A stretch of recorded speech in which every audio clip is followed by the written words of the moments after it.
This is Shaun Sport in podcast form. Well, if you're living under a rock, you still would have heard the fact that Adam Simpson has moved on as the West Coast Eagles coach. He was let go. Moved on? Yeah. The board had a meeting on Monday night. He asked them where does he stand for next year in particular. And they said, you will not be the coach next year. So he was like, well, let's just move on. And then he put his hand out and said, I'll just take the payout now, thank you. Yeah, and one of the reasons why he probably was able to go on this year now was the fact that he had a couple of years under his sleeve as terms of the contract, and they would have had to pay that financially. out. Just thinking, yeah. So they've got heaps of money. They could have now afford to pay him out. You know, they would have come to terms. Does he get paid per year? He's on about $1 million, I'd imagine. So you've just got to, he's got now 12 months off and $1 million to play with. Yeah, in time, obviously, you go, oh, great, and I'm going to move on to another job. Yeah. More than likely, and he'll become an assistant, I would imagine, next year. Yeah. I would take 12 months off. You've done for 11 years. For 11 years, you've been doing this non-stop, and people have been flinging crap at you. That's what happens. I know. That's why they get paid the big bucks too, I think you would be equal frustrated over what's happened to you because, you have been, people have told, giving you marching orders, but also equally relieved. Wouldn't you? Yeah, there'll be two emotions for sure. There'll be a sense of embarrassment, obviously, walking down the street and stuff like that. And one of the things about the embarrassment part, you're sitting at a press conference, and they're so unique. And Nat, you make a really good point. People go, why do they get paid so much? Yes. Well, because their face is on the news all day long. They're sitting at a press conference. Public, yes. And you're sitting next to a CEO who's getting asked questions about why they let you go. Don Pike. It's so like I'm here. awkward. You're sitting right next to them. Exactly. This is just a question that was asked to Don Pike yesterday about Simmo. Today our situation changes, so we're in the market for a new coach, and that process will start now. And we'll put together a list of people to approach and start talking to about leading the club going forward. So you've just been given the ask, you've made a bit of a speech, and then they come back to you, okay, so who's replacing him? I and you're sitting right next to him. During that time, they could say, okay, Adam, you can leave now. Now let's get stuck into the nuts and bolts of who we're getting rid of him. So don't just sit there. It's like someone breaking up with you and then you sitting there while they audition new people. And tell everyone 100%. Why they broke up with you. And so then they would ask questions to Simmo, and then they'd come back to Don, and then they start individual journos would then fire a question. What about Dean Cox? Yes. And then they'd answer that question. What about this? And then they just kept going through. And some journo, she just goes, excuse me, is Daisy Pearce a chance to be selected or interviewed for the top job? And go away with your stupid bloody questions. That's just ridiculous. So Daisy Pearce is not in the mix? Well, she's they put that then on the news that she's one of the names that have been put into the mix. Yeah, by a journo that just put in that. She's not. Yeah. She's got a job. She hasn't even started coaching the AFLW team, which starts in a couple of weekends' time. Yeah. Don't ask a stupid question because we need to throw in an odd one, or we got to have a women's name associated with the men's job. She hasn't even started her own program. Yeah. It's the women. It's women doing Ghostbusters again, isn't it, Shaun? 100%. Ocean's 8. He's had enough. I saw that was just crazy stuff. Anyway, back to we should make Brotherhood of the Travelling Pants. Yes, that's what we should do, Shaun. I love it. I love it. Remember that day we had that fancy pants dress party? What a great day that was. It was really nice, wasn't it? It was. Moving back to Adam Simpson, of course, he had an opportunity to have a bit of a dip at the media because they were the ones who have come at him, hammer and tongs over the journey. One journo in particular, and that's Mitch Woodcock. Well, and he singled him out because he was the one that asked the question. What was the tipping point? What was the tipping point? Here's the answer. Probably your 300th article. Woodcock.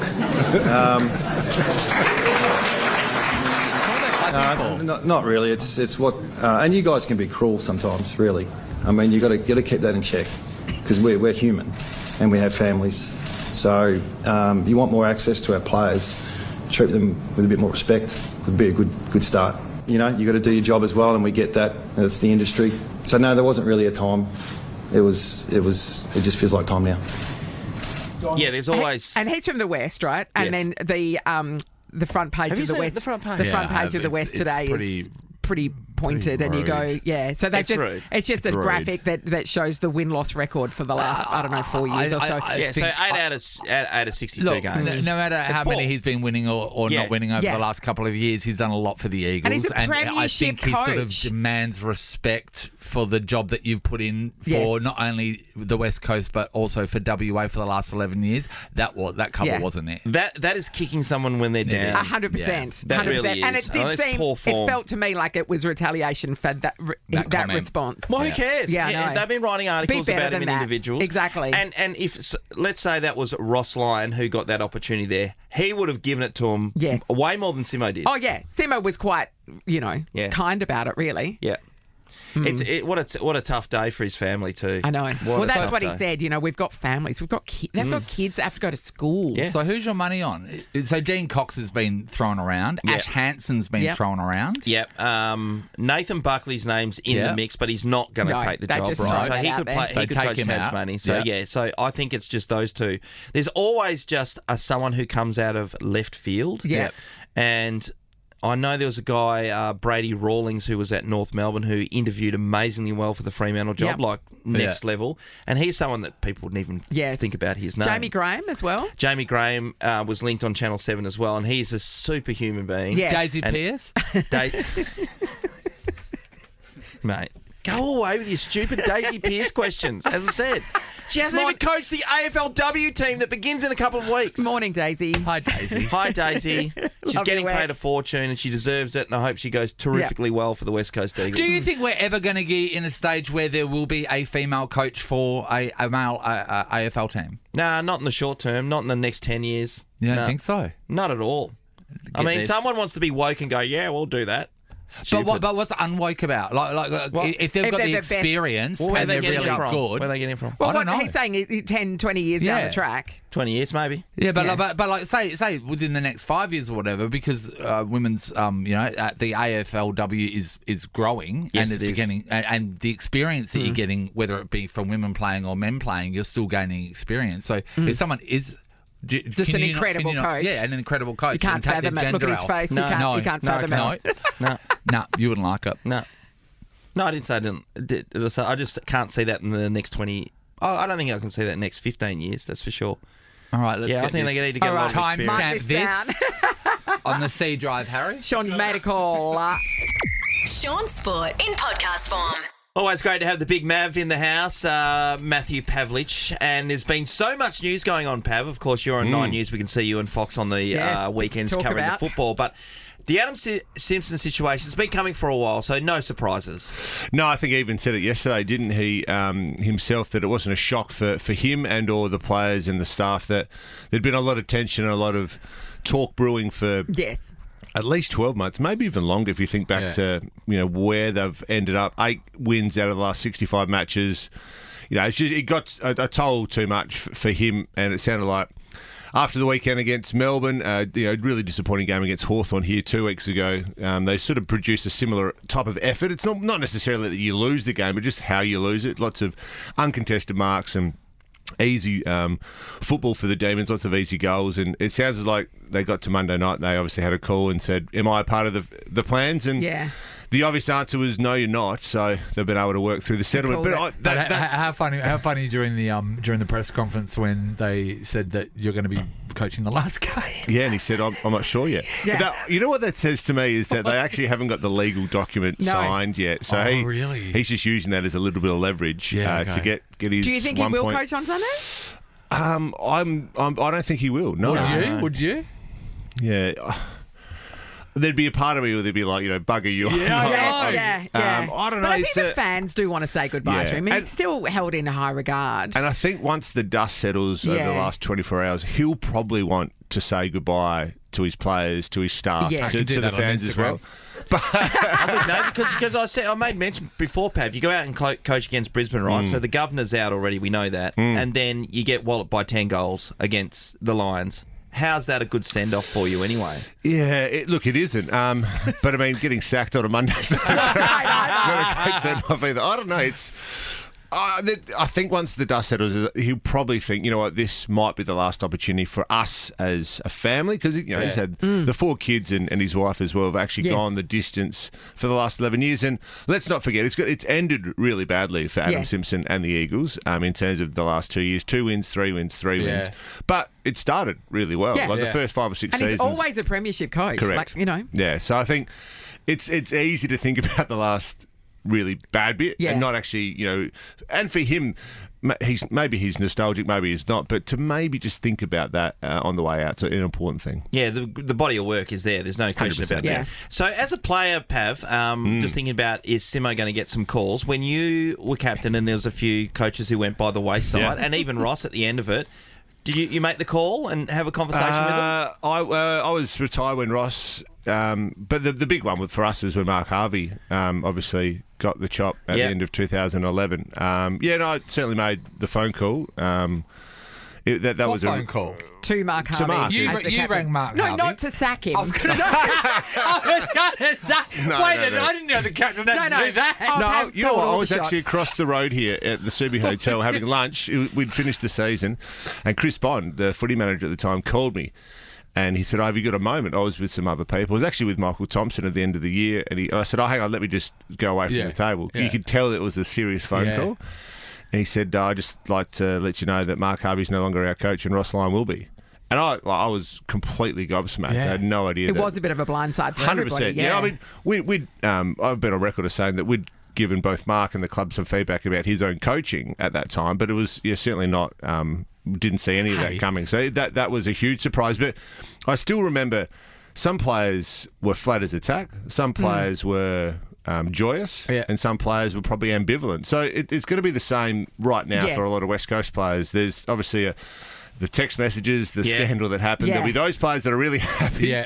However many that may be, whether or not that's true or not. But there'll be some players really, really happy that Simmo's gone.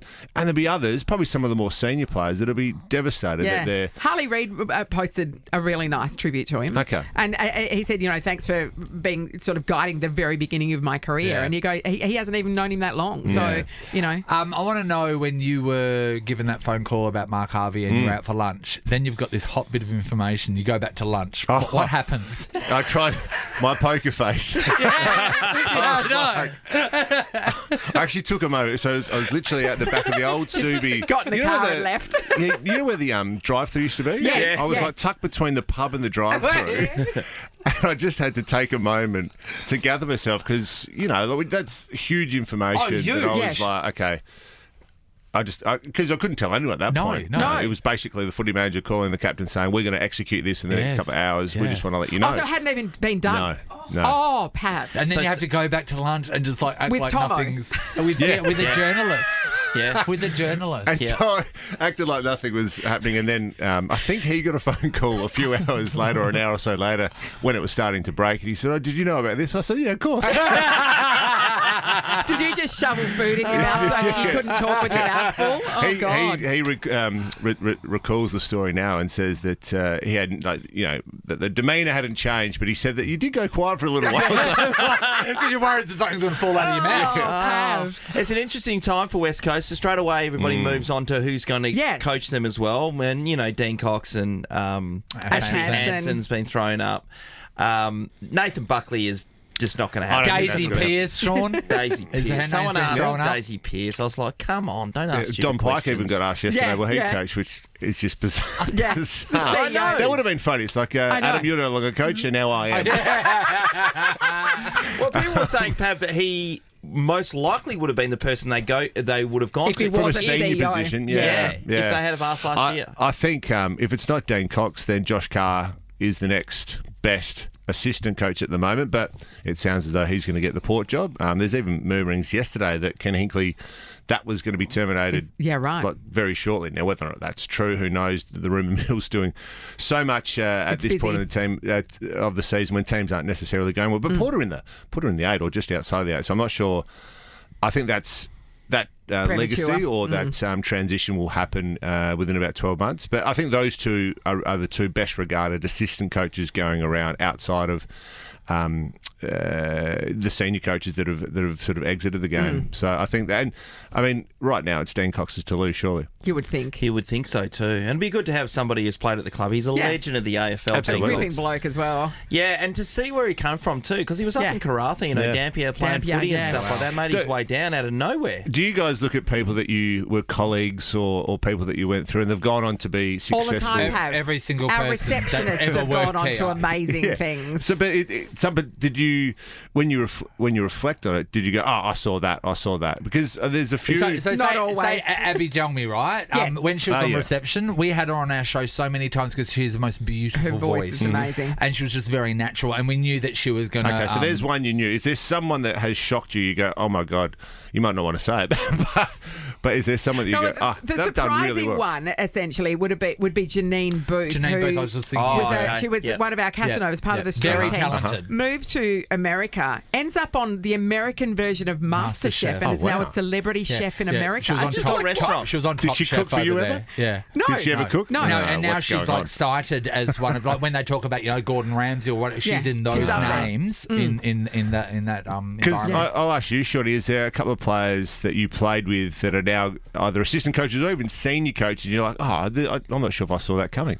Well, I think at the start you've got to go straight away with Justin because he's a country guy. He was from Quarter, the Quarter kid, him and Troy. Or Gabon, actually. I think that's where. But yeah, the local school Quarter and then Cunnan and Ag. Yeah. You would have thought that Justin would have gone back to the farm and that would have been him. But Absolutely. because his career finished, he got involved in recruiting with Smarty, obviously, and got a real taste for that, and then went on and really educated himself to the highest level and is now assistant coach. So. As a general rule, when you go to buy a lotto ticket and then the people rub their slip pick on the Buddha's stomach to get a little bit of good luck, we are the Buddha's stomach to anyone else that works with us. If anyone comes near us, then they will go on to a successful career. We will be here doing this the same. Very, very successfully. Well done yesterday on your survey, by the way. Come on, let's just we get don't that want to little talk about it. pat We on the don't back. talk about Hey, it. Pav, who were you thinking of? Justin's one of them. Yep. I think there's quite a few assistant coaches out there. I've got to say, I knew Josh loved his footy, but I didn't see Josh ever necessarily becoming Josh Carr this year, a senior coach. It sounds like that's a fait accompli somewhere in the AFL because he got very close to the Richmond job last year before Port said, no, you're going to be an ex-coach effectively after camp. So, wait, sorry. When you finished, there's media, there's football. Did you make a conscious decision to go media because you could have been in the mix for coaching as well? No, I studied at uni for so long. I'd been invested in media with you guys, with Nine, with others. Yeah. So I felt as though that was the natural path for a little while. I didn't want to be a senior coach, and I don't want to be a senior coach. Someone asked me yesterday, do you want to be a senior coach? I was like, no way. And by the way, I've been busy the last 8 years since I retired. So, I think when you're captain for so long, I was captain for 9 years. It's a much different job, and I'm not comparing a captain and a coach because they're largely different, but they're similar. That you're having to make lots of decisions. It's the weight there's lots of responsibility. So I think having had that position for a long time was time to go. What's the key that makes the good coach, though? Because there are some players where you go, they weren't amazing. They were good players. Yeah. Ash Hansen is probably a good example of that. Solid player, premiership player, but he wasn't a standard. You wouldn't call him a superstar of the game, but he's doing very well as an assistant coach. Yeah, coaching is a lot about teaching, man management, people management. It's tactical, but I think there's other people in your coaching group or in your football department that set up a lot of the, lots of it these days is injury data, GPS data, player tracking. So it's sports science stuff. Sports science. So it's interpreting a lot of that and then being able to simplify that information into a game plan that is very palatable and easy for the players to go out and just act instinctively and naturally. That's the art of coaching. And it's a lot about building relationships. And trying to absorb and get the best out of people as compared to, hey, this is the game plan and this is the X and O's. It's certainly changed. Pav, I'd have to throw in there, and I'd imagine you'd probably agree. When Chris Scott was an assistant coach at the Fremantle Dockers, straight away, and he was only there for a minute, and you go, that guy's going to coach the next level of football. He was clear, concise, and you believed everything he had to say, and there was no grey area. He should start a cult. Yeah. Well, he has down in Geelong. That's what they're like down there. That's Like, they true. run a totally different program to what the rest of the competition does. And Yeah, it so goes that's the point, isn't it? You can identify them quite easily. Some that go, oh, Yes. he's going to be a senior coach. And there's a few others you're just like, I never saw that coming. And Yeah. Justin is one of those, but he's obviously doing great things Yeah. at Freo this year, Doing great things. and they're building nicely. Last night on the news, he was asked whether he's looking for a contract extension straight away. Oh, I thought, really? Just after the question was about Adam Simpson, I'm like, just give him a When's chance. he mate. contracted till? End of next season. Okay. Yeah. I don't. Well, You'd think this year's, Well, they extended him. that. I thought it was a bit surprising when they actually extended Justin at the start of this season. But It was a good move. Probably a good move in hindsight. Yeah, it just takes away the noise. Yeah, it does. As Ross Thank would you, say. Love Matthew your Pavlich. work, When you're Pav. in next time, because we just, spoke about Adam Simpson for so long, we want to find out all about your European vacay. Yeah, I'll tell you about how know. the kids went walking for so long and not enjoying the sights. Yeah, kids don't really Turns out respect that history. They No, don't they don't. enjoy Yeah. Roman ruins, as it turns out. Thanks, Pav. Shaun Sport is a Nova podcast. For more great comedy shows like this, head to novapodcast.com.au.